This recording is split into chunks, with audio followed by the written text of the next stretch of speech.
गेले 2 दिवसापूर्वी काँग्रेसच्या अध्यक्षांनी किंवा काँग्रेसच्या माजी मुख्यमंत्र्यांनी किंवा अखिल भारतीय काँग्रेसने जे वक्तव्य केलं त्यांच्या आधी त्यांच्या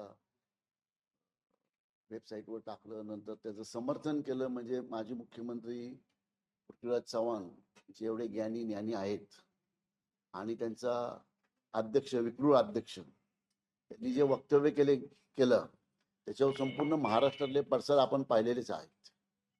पण त्याहून मला अध्यक्ष, मी काल रात्री मला असं वाटलं होतं की ही पत्रकार परिषद मला कॅन्सल करावी लागेल, कारण मी काल आदरणीय पवार साहेबांनाही एक पत्र लिहिलं, राहुल गांधींच्या मेलवरती पण एक पत्र मेल केलं पूर्णपणे, आणि माननीय शरद पवार साहेबांना पण आणि सुप्रियाताई सुळेंना पण एक पत्र मी त्यांना व्हॉट्सअपद्वारे पाठवलं.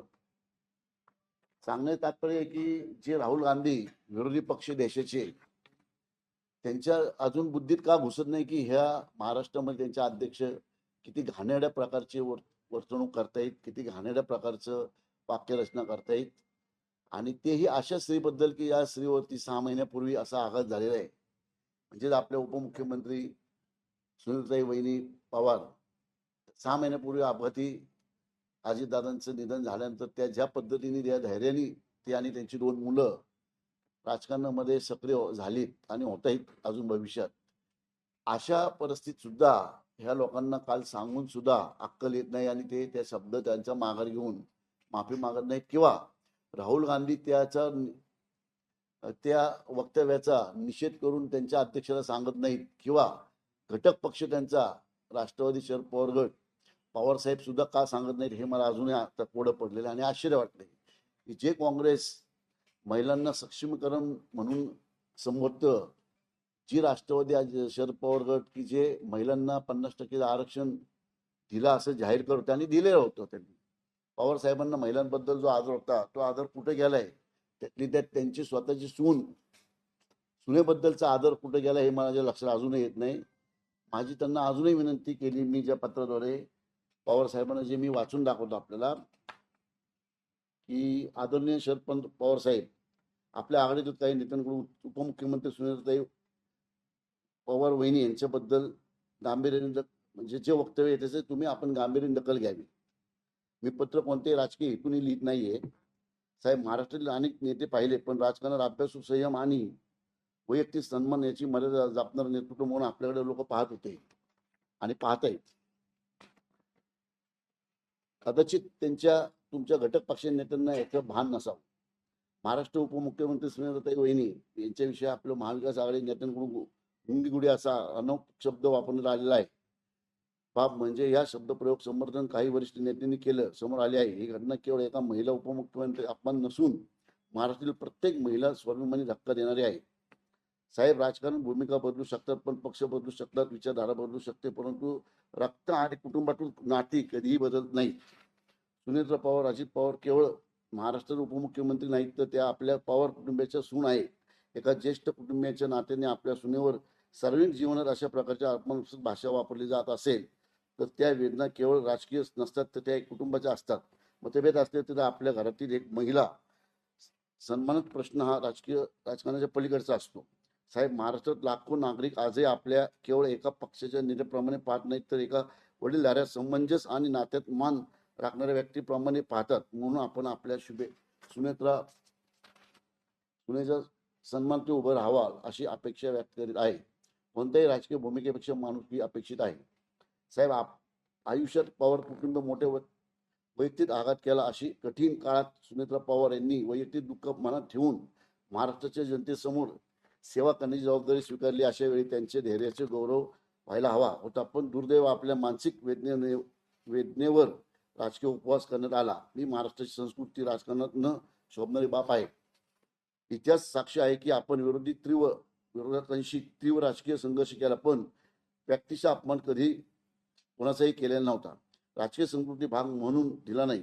आजही महाराष्ट्रात आपल्याकडून त्यांचे नैतिक नेतृत्व अपेक्षित आहे.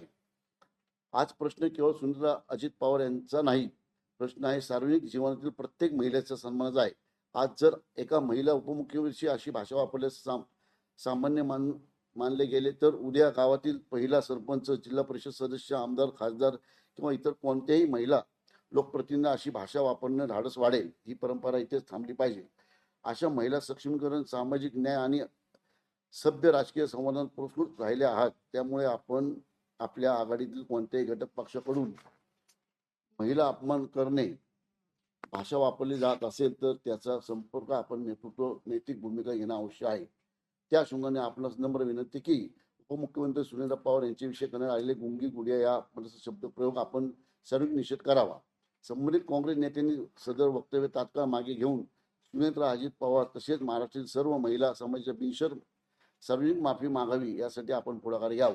काँग्रेस पक्षाच्या अधिकृत संकेतस्थळी, सामाजिक माध्यम आणि इतर सर्व अधिकृत व्यासपीठ सदर अपेक्षित मजकूर तात्काळ हटवण्यात आपण महाविकास आघाडी स्तरावर योग्य ती भूमिका घ्यावी.